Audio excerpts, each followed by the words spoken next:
Farm. Family.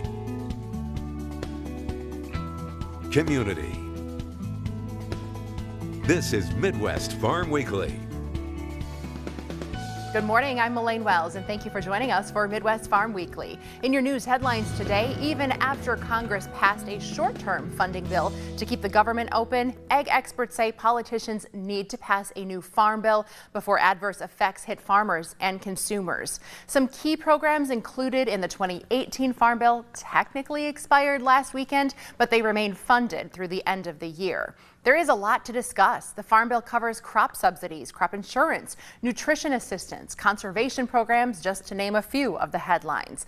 The Farm Bill is typically bipartisan legislation. However, in recent years, there's been more debate between Republicans and Democrats about allocation of funding between nutritional and agricultural programs. Some lawmakers think the current bill will get an extension instead of approving a new 5-year deal. World Dairy Expo in Madison is a wrap. I spent the day there taking in all of the traditions. World Dairy Expo is a special place to anyone that's engaged in the dairy business. I grew up on a dairy farm myself and had the luxury of living just half an hour away from the Alliant Energy Center. So World Dairy Expo has played an important role in mine and my family's life, and it certainly is a destination for anyone on the planet who dairies. With a projected attendance around 50,000 people, this event is truly a landmark reunion for the dairy family. People come here to learn and network. I mean, first and foremost, you are surrounded by people that speak your language, dairy cow. But who doesn't enjoy a grilled cheese sandwich while you're getting all of that business taken care of? The UW-Madison Dairy Club has a grilled cheese stand that is oh so popular. Yes, you can see the line behind us. It forms already before the show even starts. And each day they feature a specialty cheese from Wisconsin cheesemakers, master cheesemakers. So it's a treat. Everyone here enjoys a grilled cheese sandwich and a chocolate shake. And you mentioned the Swiss yodelers. Another tradition. World Dairy Expo has so many traditions. People get their picture taken by the globe spinning behind me, which, by the way, is made out of 2 silo roofs welded together and painted. It was a gift to the initial World Dairy Expo in 1967. And another little known fact, it spins only during World Dairy Expo. An important link to the past for a group of people focused on the future of this industry. World Dairy Expo has many facets. We started out the week with youth contests. We had youth from all over the country, all over Canada, all over the world, honestly. We had international participation in our fitting, in our showmanship, and in our judging contests. And then we started with our International Junior Holstein Show on Sunday. And from Sunday through Friday of this week, we have had non-stop competition on the colored shavings in the Coliseum. If you love dairy cattle genetics, World Dairy Expo is the place you want to be. You will see the finest dairy cattle in the continent and in the world competing here at World Dairy Expo for the title of Supreme Champion. In addition, what makes World Dairy Expo, I think, more unique, and there's a lot of dairy cattle shows around the world, right? But none of them also are paired with the world's largest dairy-focused trade show. That makes World Dairy Expo a mecca for the world, and we expect over 2,000 international attendees this year from over 100 countries. And that's why, because this is an industry event that pulls everyone together in one place. And aren't we lucky? They decided that Madison, Wisconsin is where we would meet, and we've been doing it for 56 years. Earlier this year, it was announced that Madison would in fact remain the host site for World Dairy Expo for at least another 5 years through 2028. The agreement also opens the door for more facilities and possible expansion for the expo, which has maximized its space.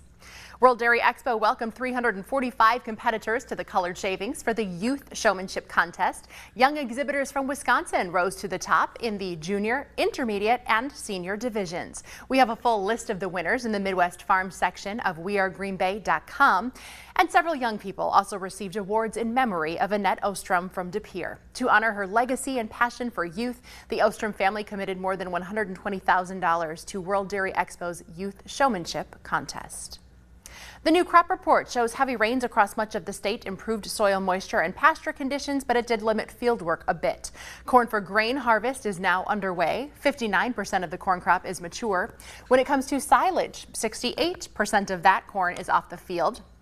Soybeans are now dropping their leaves, a sign that they will be harvested soon. In fact, I saw a few combines rolling this week. 50% of the winter wheat crop has been planted. The fourth cutting of alfalfa, 92% complete. That's 15 days ahead of the average.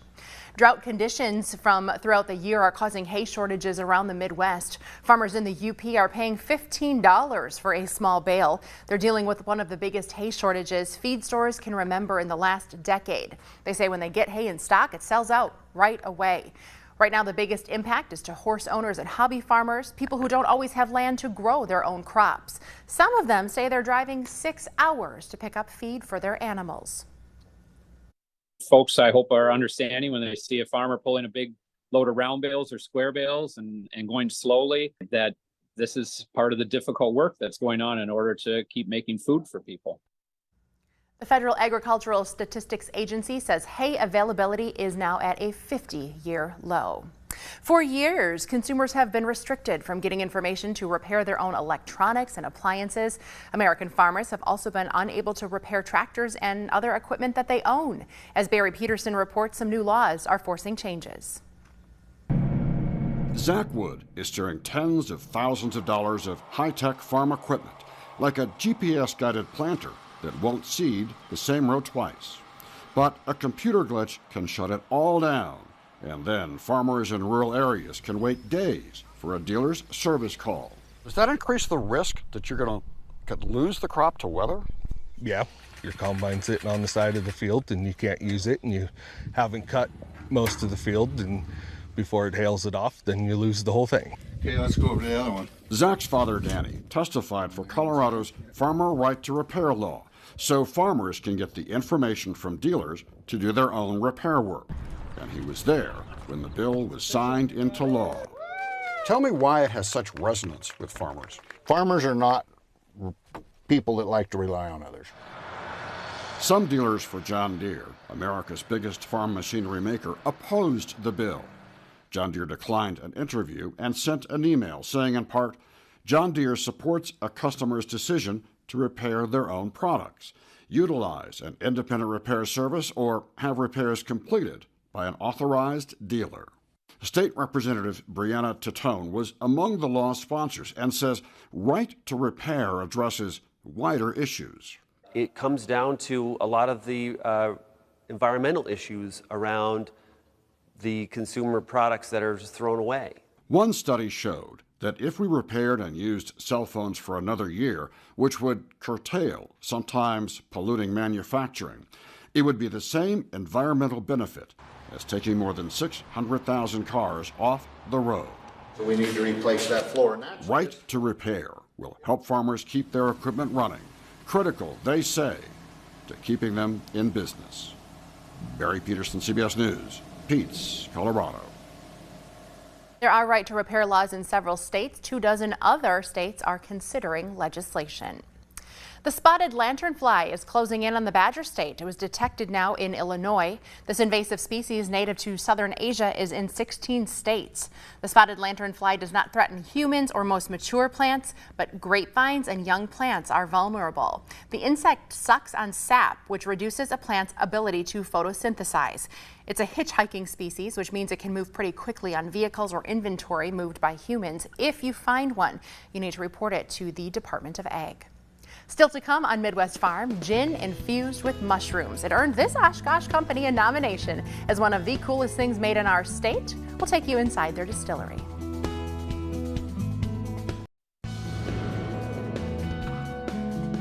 Well, Jeremy Hansen here from Fox Valley Technical College for Life on the Farm. And joining me today is Barb Drager. Barb, thank you so much for talking with me today. You bet. So Barb, first of all, can you tell me, what do you do here at Fox Valley Tech?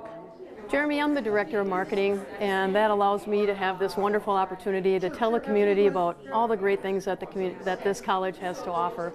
Right. And today, there is a great thing happening, correct? Yes, there is. And what is happening this afternoon? It's our fall open house. It runs from 3 to 7. We get a couple of thousand people coming here from the community, people who are interested in looking at the degrees that we offer, class offerings, the various services that we have for the community. It's our biggest event of the year.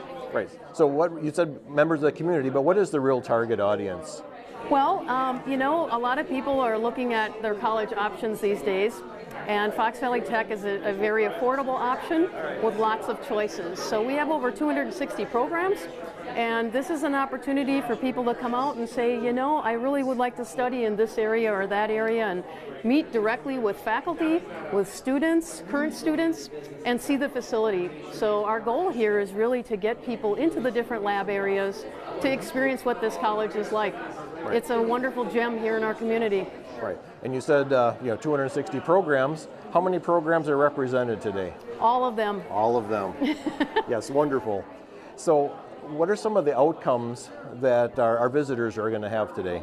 Well, there's a great opportunity to do a general tour of the campus, to visit any of our centers. I mean, this is our main campus here in Appleton, but we also have a campus in Oshkosh, and we have various centers throughout the Fox cities. So all of them are open, available for tours, to meet with people, to actually see the different lab areas and the equipment and things. I know at our Public Safety Training Center, people have an opportunity to actually put the fire gear on and get involved in a variety of activities over there. So it's a really neat opportunity to really experience Fox Valley Tech. Right. And I see your name badge that you're wearing on your shirt. Apply today for free. What does that mean? That means there's a cost to apply to a college. Ours is very low. It's a $30 fee, but we're waiving that today for everybody that attends the event. Has this event been going on for a long time? It has. I've been here with the college for 21 years, and we've been doing it since before I started. We have this big event in fall. This is the big one. We also have a mini version of this in the spring. So both are wonderful opportunities for people to come in and experience what the college has to offer. It's really a great hands-on experience for people. Right, and if people are looking, this event has been actually advertised pretty well. Yes, it has. Up until today, so you bet. I think they should come out if they're interested, absolutely. That's right, and we got beautiful weather. We have a lot of equipment outside for people to see and experience, a lot of vehicles, and like I said, we've got our faculty here to talk with people. People can get their questions answered. With having so many programs, sometimes it's difficult for folks to choose, you know, what do I really want to study? This is a great opportunity to ask those questions and really understand what the courses look like and what it would look like to be a student here at Fox Valley Tech. This college is a wonderful resource for the community. Most programs are going to average $3,900 to $4,000 a year in tuition, which is a very affordable tuition cost. We offer all kinds of support with financial aid and scholarships and student jobs and things like that. So we really try to make it available for our community, and we're excited for people that are here today. Right, as I am too, Barb. So thank you so much for your time today and talking with me just a little bit about this event. Sure, you bet.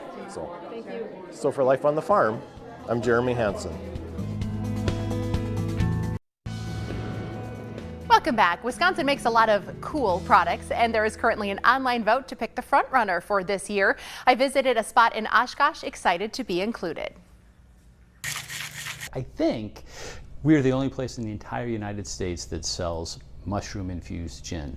That unique flavor earned Sturgeon Spirits a nomination as the coolest thing made in Wisconsin. A friend of ours actually has a cookie decorating class down here, and her theme was spring, so I knew I wanted to do gin because of the juniper. And then one of the cookies was actually shaped like a mushroom, and I knew I had some dried mushrooms sitting around somewhere, and I thought maybe I'd put the two together, and it actually kind of worked out. Mushroom gin is just the tip of the spear, so to speak.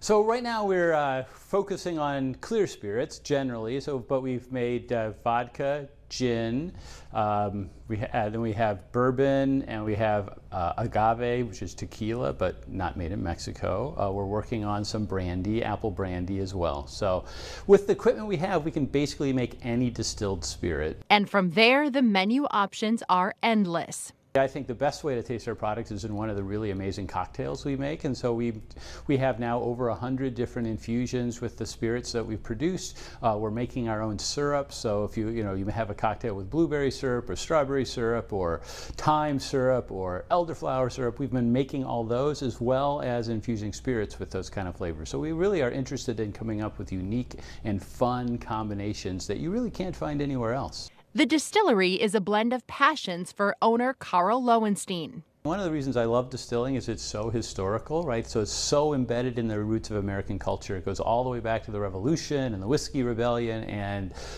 the ways that America was shaped through moonshining and the production of spirits of all sorts. And I think that's amazing. I love to tell that story.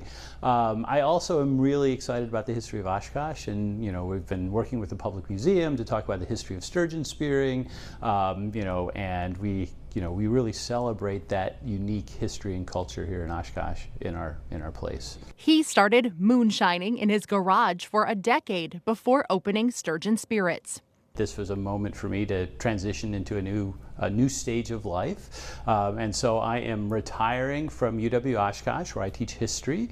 So it seemed like a good second career for me and something I've always wanted to do. And he's not alone. It's growing quite rapidly across the country. We have somewhere over 50 in Wisconsin now. Carl supports other small businesses when sourcing ingredients. We do a cranberry vodka that's made with Wisconsin cranberries from the Wisconsin Cranberry Association. We have the Door County cherry, of course, that comes from Door County. We're using local herbs. Here goes, mushroom martini. Cheers. I have to smell it first.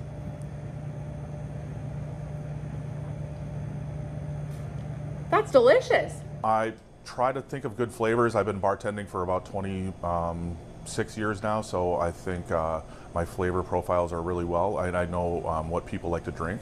When I first started here, I had to make this a fully functional bar, so I started small with just the orange liqueurs and things that you have to build drinks with, and then from there I kind of expanded out. As you are sipping, be sure to look up at a ceiling designed to look like you're under a dock. Ask about the bar made from an old sturgeon shanty. It is the storytelling that sets this experience apart. Because we take our time, it's not just throwing a beer at you and saying, have a nice day. We have full conversations with you. We tell you how we make the drinks. We explain how the vodka and the gin and stuff are made behind me. And with that comes a full story and an experience. And an ever-changing list of drinks to try. Martinis of every sort. I have coffee liqueur, so we can make an espresso martini if you're looking for a pick-me-up. There's a lot of stuff down here, heat, sweet, we have it all. One of the next steps in the Sturgeon Spirits business plan is to source grain directly from local farmers. You can cast your vote for the coolest thing made in Wisconsin online. We have a link in the Midwest Farm section of wearegreenbay.com.